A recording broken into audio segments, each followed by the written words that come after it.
Assalamualaikum warahmatullahi wabarakatuh. Salam budaya untuk teman-teman pecinta Tosan Aji dimanapun Anda berada. Berjumpa kembali bersama saya Keris Sepuh Channel.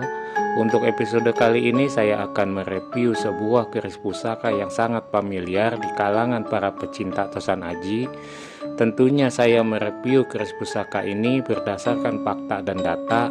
Faktanya dari sisi bilah keris pusaka ini dan datanya berdasarkan sertifikat yang saya miliki. Namun sebelumnya saya mohon dukungannya untuk like dan subscribe-nya agar channel ini terus berkembang. Keris pusaka ini adalah keris pusaka yang bertuah dan bernilai historis sejarah.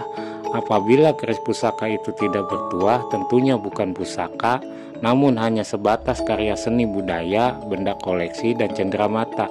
Sedikit info bagi teman-teman yang ingin mensertifikatkan pusakanya, bisa hubungi kami via nomor yang kami tuliskan pada video ini atau yang kami tuliskan pada kolom deskripsi. Tentunya sertifikatnya adalah sertifikat dari Paguyuban Tosan Aji Sinar Aji Rasa. Paguyuban Tosan Aji Sinar Aji Rasa sudah berlegitimasi badan hukum dengan izin dari Kementerian Kemenkumham pada tahun 2020 lalu. Keris pusaka ini berdapur sabuk inten, bertangguh Mataram Madiun, abad 18 dengan pamor beras wutah.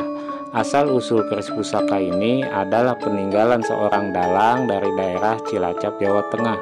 Keris pusaka ini adalah keris pusaka sepuh. Kami menjamin tuah atau yoni atau ansar daripada keris pusaka ini adalah aktif. Keris pusaka sabuk inten ini sudah bersertifikat dengan sertifikat dari Paguyuban Tosan Aji Sinar Aji Rasa, dan selaku kuratornya adalah kurator nasional yaitu Bapak Haji Dudu Hidayat. Bapak Haji Dudu Hidayat adalah pensiunan dari Museum Pusaka Taman Mini Indonesia Indah. Keris sabuk inten adalah keris yang cukup populer di dunia perkerisan. Banyak orang yang ingin memiliki keris sabuk inten untuk dijadikan sebagai ageman karena tuah keris ini dipercaya dapat membantu pemiliknya untuk meraih kejayaan dan kemuliaan. Keris sabuk inten menjadi sangat terkenal sejak menjadi judul dalam buku cerita kolosal yang berjudul Nogososro Sabuk Inten karya S.H. Mintarja tahun 1970. Bahkan ada sebagian orang yang beranggapan bahwa Nogososro Sabuk Inten adalah nama untuk satu dapur keris, padahal adalah dua dapur keris yang berbeda. Keris sabuk inten adalah salah satu bentuk dapur keris luk 11 dengan ukuran panjang bilah normal. Permukaan bilahnya ada yang ngelimpa dan ada yang nyinyir sapi karena memakai odo-odo.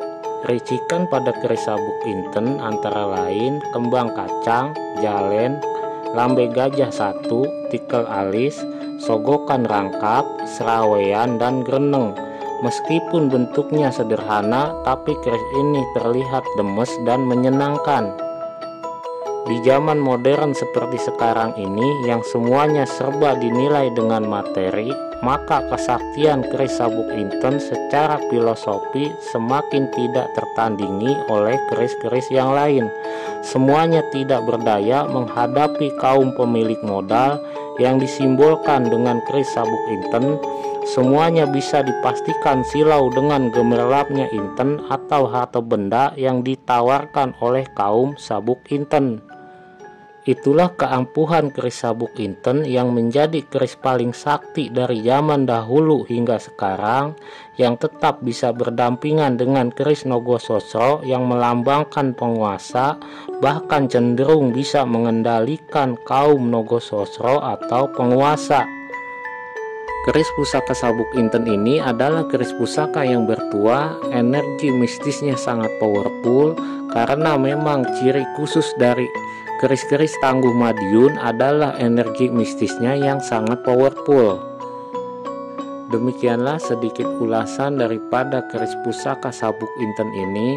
Namun sebelumnya saya mohon maaf apabila ada kata-kata yang kurang baik atau kurang sopan. Sesungguhnya kebenaran itu hanya milik Allah Subhanahu wa Ta'ala dan kesalahan hanya milik saya pribadi. Wabillahi taufiq wal hidayah. Wassalamualaikum warahmatullahi wabarakatuh.